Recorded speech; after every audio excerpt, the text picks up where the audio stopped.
Today, we are digging into a tectonic shift in the world's financial system. It's a change that's been happening right under our noses, and it has massive implications for global power and for the money we all use every day. So, what exactly is going on? Let's get into it. For half a century, the entire global economy was built on a simple, unwritten deal, a handshake agreement that tied together the world's most vital commodity, oil, and its most powerful currency, the US dollar. But this year, in 2024, with no big announcement, no fanfare, that deal just quietly ended. The question is, what happens now? That's what we're here to figure out. So, first things first. To understand where we're going, we have to understand how we got here. We need to talk about something called the Petrodollar Pact. It's this incredible alliance between oil and money that basically ran the world for 50 years. And it was all born out of a moment of crisis. Okay, so picture the scene. It's the early 1970s. In 1971, President Nixon makes a stunning move. He takes the US dollar off the gold standard. It's called the Nixon shock, and it throws the world into chaos because suddenly the main global currency isn't backed by anything physical. Then just 2 years later, bam! The 1973 oil crisis hits. Prices shoot through the roof. The US is in a tough spot and needs to find a new way to prop up the dollar's value. So in 1974, they make a brilliant strategic play.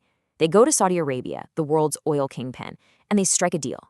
And at the heart of this deal was a genius idea called petrodollar recycling. It sounds complicated, but it's pretty simple. The deal was this. Saudi Arabia and eventually all the other big oil exporters would agree to price their oil only in US dollars. In return, the US offered military protection. But here's the kicker. All those billions of dollars they made from oil sales, the petrodollars, would be recycled right back into the US by buying American debt, like treasury bonds. It was a perfect win-win.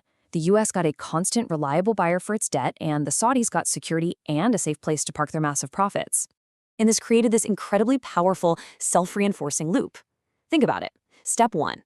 If you're any country in the world and you want to buy oil, which you do, you have to get US dollars first. This creates a massive, permanent demand for the dollar. Step 2. Because everyone needs dollars, the US Federal Reserve can print more money without causing runaway inflation. Step 3. The oil nations, now swimming in all these dollars, turn around and lend them back to the US government by buying bonds. This meant the US could run huge deficits, borrowing money from the rest of the world at incredibly low interest rates. This very system, this loop, was the engine of American economic power for 5 decades. But that 50-year-old system is now breaking down. And that brings us to today. The pact expires. The foundation of this entire structure has some serious cracks appearing. This is the date you need to remember, June 9th, 2024. On that day, that 50-year-old informal agreement between the US and Saudi Arabia just ended. It wasn't renewed. And for the first time in half a century, Saudi Arabia is now free to sell its oil in any currency it wants. The Chinese yuan, the euro, maybe even Bitcoin one day. This is a huge deal. That guaranteed built-in demand for the US dollar has been switched off. So you have to ask, why now? Well, it seems to be a perfect storm of 3 major forces. First, the weaponization of finance. Back in 2022, when the G7 froze Russia's dollar reserves, it was a massive wake-up call for every other country. It proved that your dollar assets could be turned against you. Second, you've got a major geopolitical realignment. You have the rise of blocs like BRICS. That's Brazil, Russia, India, China, and South Africa. And they're actively building an alternative financial system. And third, let's be honest, there's a lot of strain on US finances. A ballooning national debt is making a lot of countries nervous about the long-term safety of the dollar. And just to put that fiscal strain into perspective, look at this number, $1.1 trillion. That's the estimated annual cost just to pay the interest on the US national debt. It's a staggering figure that's now bigger than the entire US military budget. When the world sees you spending more on your credit card interest than on your national defense, they start to ask them tough questions about your financial health. And this isn't just theory. The data absolutely backs it up. This shows the US dollar's share of all the foreign currency reserves held by central banks around the world. Back in 2000, it was over 71%. Today, it's sitting at just under 58%. Now, this isn't a collapse, not by a long shot, but it is a slow, steady, undeniable drift downwards. Countries are quietly looking for the exits. Which leads us to the next big question. If countries are slowly moving away from the dollar, where are they going? Well, it looks like we're entering a new phase. You might call it a multipolar money war. a global search for alternatives. And these two images side by side tell a really powerful story. On the left, you see the dollar's declining share of the world's savings. And on the right, you see the Chinese renminbi's rising share of global payments. Now, let's be clear, its share is still very small, but the trajectory is obvious. China is pushing hard to get its currency used more in global trade, especially for oil, striking at the very heart of the dollar's power. So who are the main contenders in this search for alternatives? Well, number one is an old friend, gold. Central banks have been buying it by the ton since the 2008 financial crisis. It's a physical asset that isn't controlled by any one country. Then, of course, you have the Chinese yuan. They're pushing these petro-yuan deals and even building their own payment network to rival the US-dominated SWIFT system. And finally, you have entirely new systems, like BRICS Pay, which are being designed from the ground up to settle trade between countries without ever using the US dollar. And this is really stunning. For the first time in modern history, the total value of official gold holdings around the world is now almost equal to the total value of US treasuries held by foreign governments.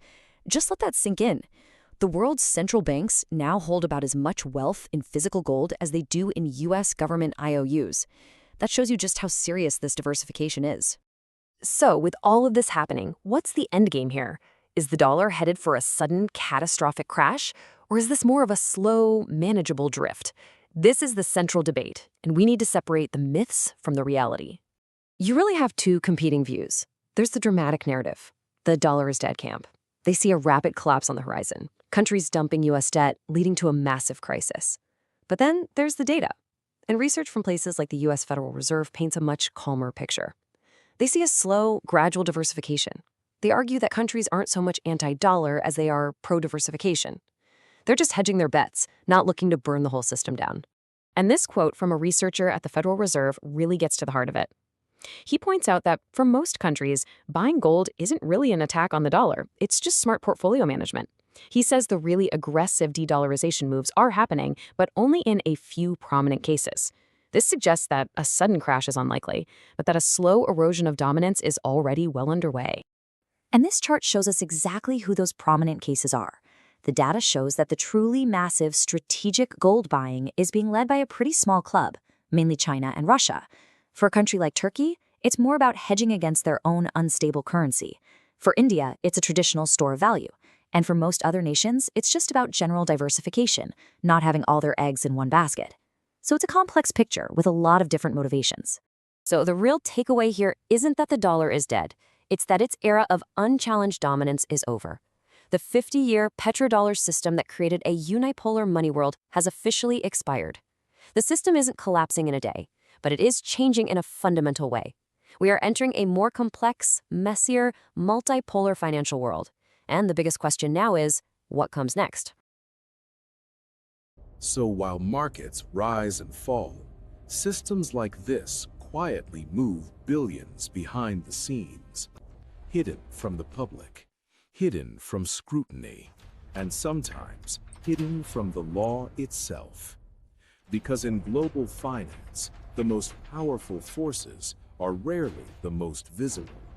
And this is just one of the systems used by the unseen elite.